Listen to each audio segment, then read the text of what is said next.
নমস্কার বন্ধুরা, জ্যোৎস্না রীতিকথায় একটা নতুন পর্বে তোমাদের সকলকে স্বাগত জানাই। বন্ধুরা, দেখতে দেখতে মার্চ মাস শেষ হতে চলল। এই মার্চ মাসের শেষ একাদশী কত তারিখে পড়েছে তার পূর্ণাঙ্গ সময়সূচি এবং পালন সময় আজকে পর্বে জানতে পারবো। তাই স্কিপ না করে পুরো পর্বটি দেখো। ভালো লাগলে সবার কাছে শেয়ার করে দেবে, লাইক করে দেবে এবং পরবর্তী ভিডিও পাওয়ার জন্য পাশে বেল আইকনটি অবশ্যই প্রেস করে রাখবে। তাহলে চলো আজকের পর্বটি শুরু করা যাক। বন্ধুরা, মার্চ মাসের শেষ একাদশী হলো কামোদা একাদশী। হিন্দু ধর্মে এই কামোদা একাদশীর বিশেষ তাৎপর্য রয়েছে। প্রতি মাসে কৃষ্ণপক্ষে এবং শুক্লপক্ষে একটি করে একাদশী থাকে। প্রতিটি একাদশীর নিজস্ব তাৎপর্য এবং ফলাফল রয়েছে।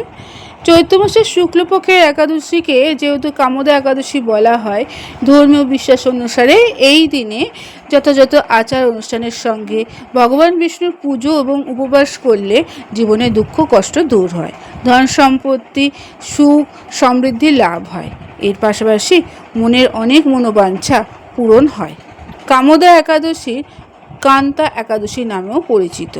এই বছর অর্থাৎ 2026 সালে একাদশী তিথি 2 দিন ধরে পড়ায় কামোদা একাদশীর তারিখ নিয়ে যথেষ্ট বিভ্রান্তি দেখা দিয়েছে।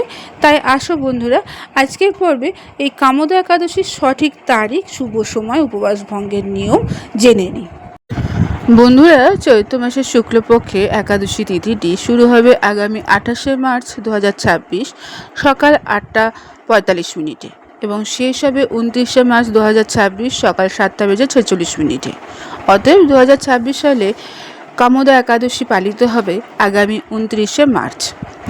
30শে মার্চ সকাল 6:13 থেকে 7:09 পর্যন্ত থাকবে কামোদা একাদশীর পারণ সময়।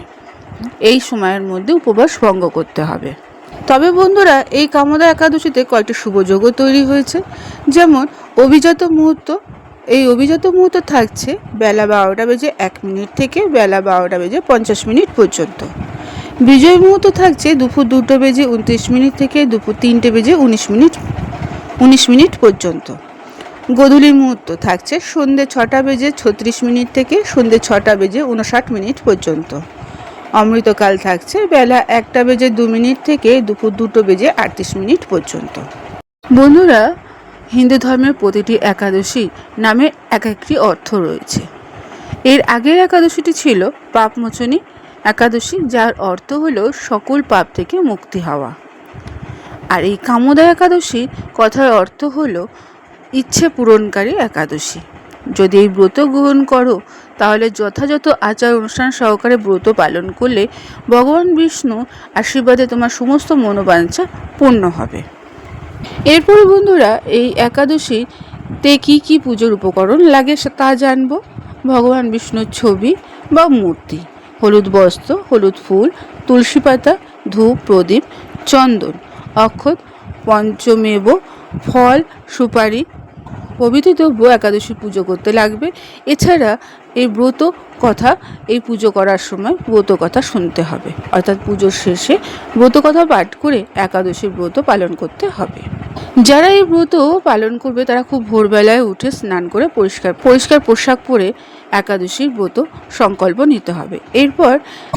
এরপর মন্দির পরিষ্কার করবে, গঙ্গা জল ছিটিয়ে মন্দির চত্বর পবিত্র করবে। এবার উপবাস এবং পুজোর ব্রত পালন করতে হবে।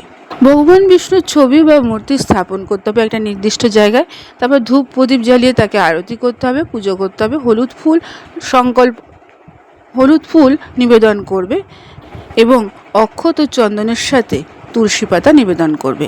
এইভাবে একাদশীর পুজো সম্পন্ন করবে। বন্ধুরা, আজকের পর্বটি এখানেই শেষ করলাম। এতক্ষণ আমার ভিডিওটি দেখার জন্য ও শোনার জন্য তোমাদের অসংখ্য ধন্যবাদ।